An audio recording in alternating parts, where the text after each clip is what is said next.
दोस्तों, इस वक्त हम मुंबई के मलाड में मौजूद हैं और आपको बता दें कि 3 से 4 दिन हमें अभी मुंबई में हो चुके हैं और मेरे साथ में आज मुंबई माया नगरी कही जाती है और पाल धनगर समाज के जो व्यक्तित्व हैं, स्थापित व्यक्तित्व हैं, वो मौजूद हैं।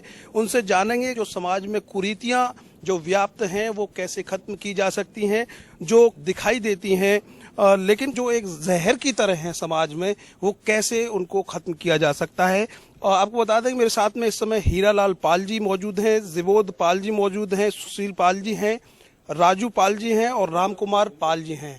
जो पाल समाज का नेतृत्व आप करते हैं मुंबई महाराष्ट्र में, जो भी कार्यक्रम होते हैं आप बढ़ चढ़ कर इसमें शिरकत करते हैं। सबसे पहले आपका स्वागत है जिबोध पाल जी। धन्यवाद जी। जानना चाहूंगा लोग आपके बारे में और आप अपना परिचय खुद दे दें तो और ठीक रहेगा। मैंने तो आपका नाम बता ही दिया है। जी, मेरा नाम जिबोध पाल है। मैं मुंबई में बॉर्न एंड बॉट अप, बचपन से ही रह रहा हूँ और मेरी एजुकेशन यहाँ से ही हुई है और मैं डायमंड का व्यवसाय करता हूँ। आपका नाम जानना चाहूंगा सर। मेरा नाम हीरालाल भुविंदर पाल है। मेरा भी जन्म बॉम्बे में हुआ है और मेरा वयस भी मुंबई में ही है और वसई में है। हम स्विचेस लाइन से है, हम जीएम स्विचेस बनाते हैं। कैमरे से अलग हट रहे हैं। मेरे साथ में समाज के जब स्थापित व्यक्तित्व तो होते हैं तो हमें भी अच्छा लगता है उनसे बात करें। सर, आपका नाम जानना चाहूँगा। मेरा नाम राम कुमार अमलजीत पाल है और मेरा जन्म मुंबई मलाड में ही हुआ है और उसी क्षेत्र में आप खड़े भी हैं। शुक्रिया मुझे ये तो इस टेरेस पर खड़ा करने के लिए। जी, आपका नाम जानना। मेरा नाम कुमार सुशील है।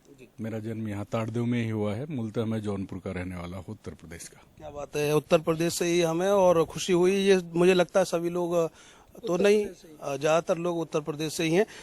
जो वो सर आपसे शुरू करूंगा मैं, जो समाज में कहीं ना कहीं पहले दहेज पर आएंगे हम। दहेज के खातिर जो बेटियां काल के गाल में चली जाती हैं, कहीं ना कहीं जो एक कुरीति व्याप्त है उसको कैसे समाप्त किया जा सकता है पाल धनगर समाज से। देखिए, ये तो बहुत बड़ी विडंबना है कि इस तरह की चीजें घटित हो रही हैं, लेकिन मैं सबसे पहला समाज के लिए यही कहना चाहूंगा, या जो भी समझिए उसके लिए, एजुकेशन मस्ट है। जब तक एजुकेशन नहीं आएगा ये सब कुरीतियां जल्दी खत्म नहीं होंगी। तो इसके लिए एजुकेशन मस्ट है और धीरे धीरे लोग, जो जागरूक लोग हैं, जो समाज के जो अग्रणी लोग हैं, उनको सब जगह निकल करके, जो ज्यादा करके पढ़े लिखे लोग हैं या जो धनवान लोग हैं, सबसे पहले उन्हें ये चीजें बंद करनी चाहिए। जो दहेज प्रथा है ये सबसे पहले उनको बंद करनी चाहिए। आप खुद स्थापित भी हैं, धनी लोगों में भी शुमार हैं। क्या कुछ आपकी शुरुआत जैसे गांव से ही, जैसे हम बात कर रहे हैं इस विषय पर, तो कहीं आपने कोई ऐसा प्रोग्राम चलाया या कैंपेन किया कि कहीं ना कहीं समाज में जब आप मंच पर बैठते हैं तो लोगों को बताते हैं ये सब चीजें खत्म होनी चाहिए? बिल्कुल हम कहते हैं। हम तो सबसे पहले इसी के विद्रोह की, एक तो इस दहेज प्रथा बंद होनी चाहिए और दूसरी चीज होनी चाहिए ये अपना मृत्यु भोज को खत्म करना चाहिए, क्योंकि उसमें भी इंसान के बहुत सारे खर्चे होते हैं और समय बर्बादी समय होती है। जो इंसान को आना है उसको जाना है, तो उसके जो 12-13 दिन की जो प्रथा है, जो तेरहवीं वगैरह का, वो भी उसके भी हम पक्ष में नहीं है, क्योंकि जो लोग बिजनेस व्यापार कर रहे हैं उनके लिए 13 दिन, 14 दिन, 15 दिन बैठना ठीक नहीं है। तो 3 दिन में ही खत्म करना चाहिए, 4 दिन में खत्म करना, 5 दिन जो भी होता है इसकी सब खत्म करना चाहिए। बिल्कुल, ब्राह्मण भोज कराकर ही इसको समाप्त करना चाहिए और जो पैसा खर्च करते हैं, जो फिजूल खर्ची करते हैं, उसके लिए जिबोध पाल जी ने इसके लिए लोगों को अपना मैसेज दिया है। हीरालाल जी, आपका क्या विचार है इस विषय पर? सर, ये तो बहुत विचार तो करने की बात है। किसी आदमी के पास है तो बहुत कुछ है, किसी के पास कुछ नहीं है, तो हर आदमी दहेज के चक्कर में अपनी बहू बेटी, कभी भी देखो आज यहाँ पे कुछ कोई जला जाता है, कि वो बहुत गलत है। ये तो होने नहीं चाहिए। दहेज के बारे में एकदम ही हो सके कंप्लेंट कर देना चाहिए कि नहीं, दहेज नहीं तो नहीं। कोई भी बोले दहेज दो, उसके खिलाफ होने चाहिए बस। मृत्यु भोज पर क्या विचार है? क्योंकि तमाम परिवार इसमें शायद शानो शौकत में ही मिट जाते हैं कि हमें तो 13वीं करनी है, हमने खाया है तो बाबा के में हमको तो खर्च करना ही करना है। तो इस शानो शौकत को कब तक लाद के चलते रहें कंधों? सर देखो, अभी ये तो परंपरा चली आ रही है। खत्म होनी चाहिए या नहीं होनी चाहिए? खत्म तो देखो, अभी जैसे समय आ रहा है तो धीरे धीरे लोग आपा पे कम होते जा रहे हैं। इस पे भी कम होते जा रहे हैं। कहीं ना कहीं सही विचार उन्होंने प्रस्तुत किए। सर, आपसे मैं जानना चाहूंगा, आप काफ़ी एक्टिव भी दिखाई देते हैं, मुझे सोशल मीडिया पर भी एक्टिव दिखाई देते हैं।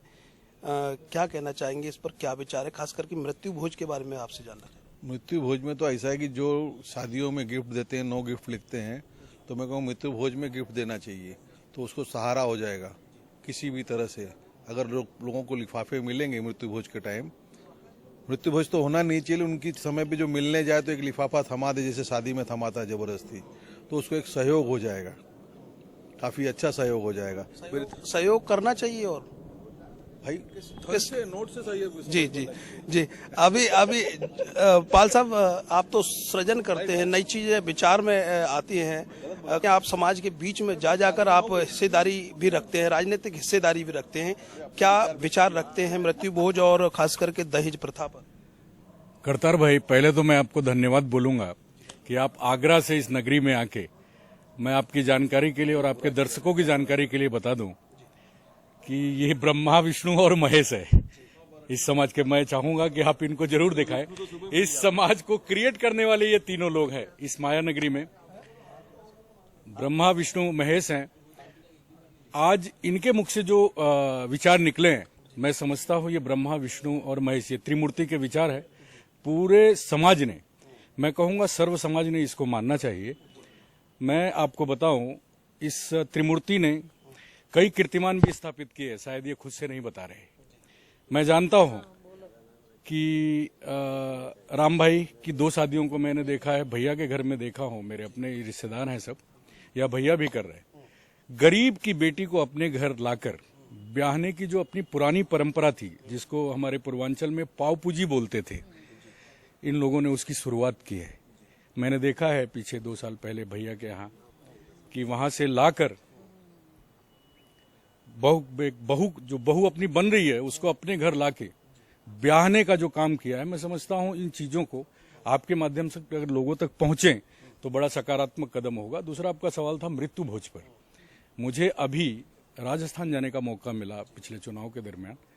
मैं आपसे बताना चाहूंगा कि राजस्थान में 51,000 रुपए दंड है अगर कोई मृत्यु भोज करता है, पाली और सुमेरपुर के एरिया में। राजस्थान में है तो उत्तर प्रदेश में क्यों नहीं हो सकता? उत्तर प्रदेश आप जाते हैं, राजस्थान तो आप जाते जाते हैं, लेकिन उत्तर प्रदेश तो आपका शायद कर्म भूमि भी है इस वक्त, तो वहाँ क्यों नहीं प्रचार प्रसार? देखिए, स्वाभाविक सी बात है।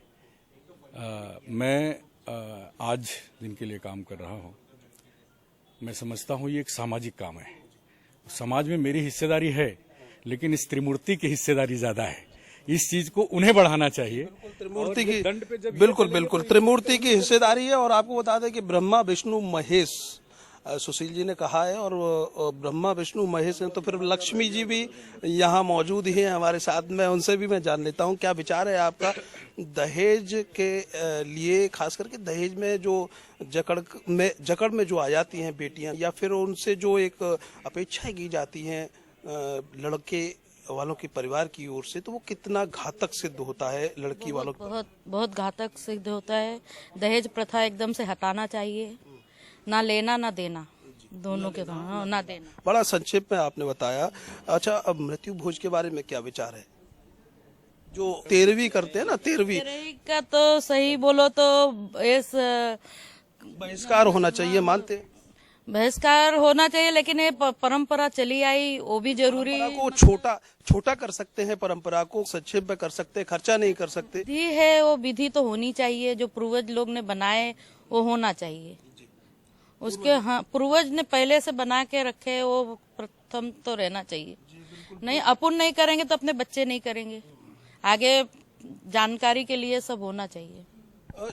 ये मानते हैं कि जो कहा कि होना चाहिए, हम भी मानते हैं, लेकिन जो मैंने सुशील जी से भी एक सवाल यही किया, जो कंधों पर हम रख के चलते हैं वजन को, हमें किसी का खा लिया 13वीं का, तो वो चुकाना है, उसको हम उसको लाद के चल रहे हैं अभी तक, वो कैसे खत्म हो सकता है? ऐसे तो 13वीं की पूरी जो खाता है उसको 111 गायत्री मंत्र पढ़ना पड़ता है, तब जाके वो पचता है। इसके लिए 13वीं की पूरी तो खानी नहीं चाहिए। और जो ब्राह्मण भी आजकल करते हैं, जब उनको जिसको मालूम पड़ा कि इतने गायत्री मंत्र पढ़ना पड़ता है, तो वो भी नहीं खाते 13वीं की पूरी। अभी आपने लिफाफे की बात कही, तो क्या कोई 13वीं के लिए कोई ऐसा प्रथा चालू करनी, जैसे उन्होंने कहा कि दंड लगता है 13वां करेंगे तो पाली में और वहाँ पे, तो यहाँ तो कोई जैसे बीमारी में मरता है तो उसको सहयोग हो जाएगा, एक सहयोग के हिसाब से कहा है। जी जी जी, आप सुशील जी आप बताइए। भैया का ऐसा है, उनका ऐसा बोलना है कि जो 1100-1200 सामूहिक विवाह तो कराए उन्होंने, और आज हमारे समाज में एक विडंबना देखने को मिलती है। हम किसको देख के चलते हैं? तो जो हमारे बड़े लोग हैं या जिनको देख, जो हमारे आइडियल है। तो आज अगर ये 3 आइडियल है तो इनकी जो खूबियां हैं मैं समझता हूँ वो समाज के सामने आनी चाहिए। मैं पिछली शादी में भैया के जो चर्चा हम कर रहे थे, एक अच्छी कन्या, किसी की बेटी जो अब बहू बना रहे, अपनी दूसरी बेटी वो उसको बना रहे थे, उन्होंने उनसे कहा आप अब बेटी लेके आइए, मैं सब करूंगा, मतलब आपका भी खर्चा मैं और मेरा भी खर्चा मैं करूंगा। तो एक आइडियल है, एक मतलब लोगों के सामने रखने लायक है। आपके पास 10 रुपए थे तो आपने 10 रुपए में किया, अगर मेरे पास 1 रुपए है तो मैं 1 रुपए में भी इसको कर सकता हूँ। ऐसे परिवार उदाहरण बनते हैं, ऐसे परिवार। और शायद अभी तक कैमरे से दूर हैं राजू पाल जी हैं, मैंने आपको परिचय भी कराया, और मुंबई पुलिस में है। पाल साहब, क्या विचार है आपका दहेज प्रथा और खास करके 13वीं के लेकर? खास करके दहेज प्रथा तो मुख्यतः से बंद हो जानी चाहिए पूर्णतः। इसका सभी समाज के लोगों ने विरोध करना चाहिए, खाली पाल समाज नहीं, सभी समाज के लोगों ने विरोध करना चाहिए। जो लड़कियां आती हैं, किसी की भी लड़की हो, पढ़ी लिखी, जितना लड़के को खर्चा होता है उतना लड़की के लिए भी खर्चा होता है, वो समझ में आना चाहिए। और हमारे जीबोध भाई ने बताया कि जब तक साक्षरता नहीं आएगी आप में, तब तक आप इस सबसे वंचित रहेंगे। पुलिस में आप हैं, कैसे मामले देखते हैं? क्योंकि सब थाने चौकी में आप रहे होंगे, तो कैसे मामले आते हैं आपके पास में जो खुद को झकझोर देते हैं? पुलिस ही एक ऐसा व्यक्ति है इस दुनिया में कि उसके पास हर किस्म के लोग आते हैं। हर किस्म के लोग जो आते हैं वो एक ही जन के पास आते हैं, पुलिस वालों के पास, सुबह से लेके शाम तक। अच्छे लोग भी आते हैं, बुरे लोग भी आते हैं, चोर आते हैं, उचक्के आते हैं, और समाज के बड़े बड़े ऐसे लोग भी आते हैं जो कुछ ना कुछ अपना खोए रहते हैं। जैसे कि आज के तारीख में बड़े बड़े लोग हैं लेकिन उनके बच्चे उनके कंट्रोल में नहीं।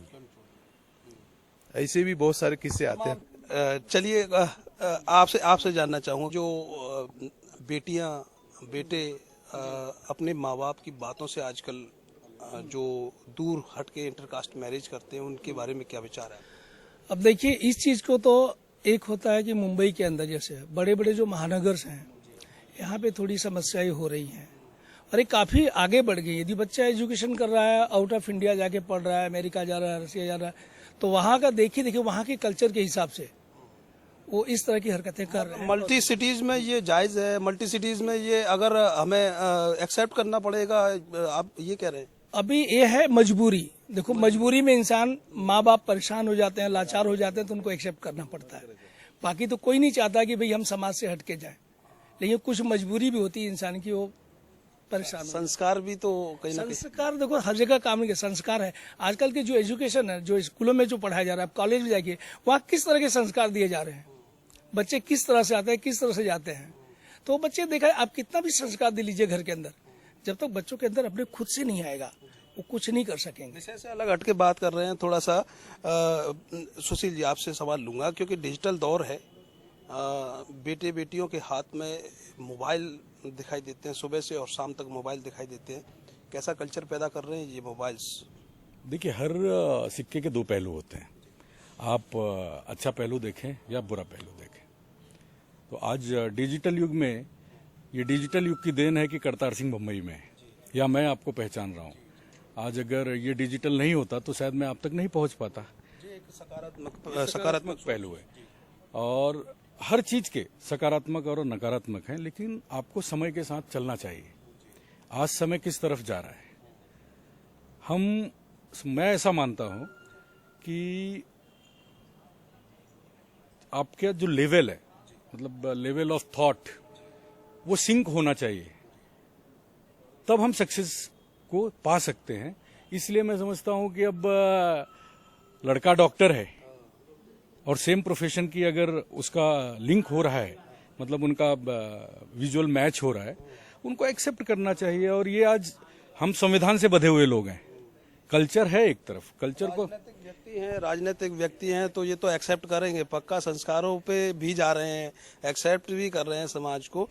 आप सभी लोगों को धन्यवाद अर्थ न्यूज से चर्चा करने के लिए, आप लोगों ने विचार अपने प्रस्तुत किए। आपको बता दें कि मुंबई के मलाड में मौजूद हैं और हमें इस टेरिस पे आने का मौका मिला है। ये अर्थ न्यूज का सौभाग्य है कि आज टेरिस पे है।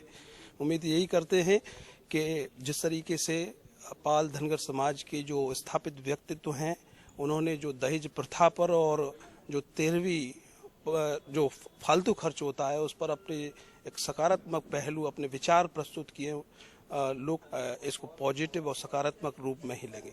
कैमरे के पीछे आर्यन बघेल में करतार सिंह बघेल, अर्थ न्यूज।